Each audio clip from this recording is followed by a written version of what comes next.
కురుక్షేత్రం ముగిసాక బలరాముడు, నువ్వు ఇంత కష్టపడి ఇంత చేసావు కదా కన్నయ్య, అసలు దీనివల్ల మనుషులకి లాభం ఏంటి అని అడగ్గా శ్రీకృష్ణుడు నవ్వుతూ ఇలా చెబుతాడు, ధర్మరాజులాగా జూదం ఆడకూడదు, ఆడినా ఎక్కడ ఆపాలో తెలియాలి. కర్ణుడిలాగా ఎవరు మంచివారు ఎవరు చెడ్డవారు అని తెలియకుండా మాట ఇవ్వకూడదు.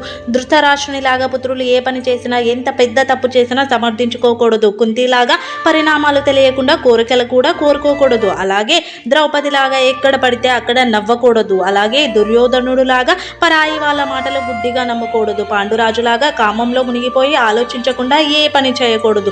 భీష్మునిలాగా ఆలోచించకుండా కూడా వాగ్దానాలు ఇవ్వకూడదు.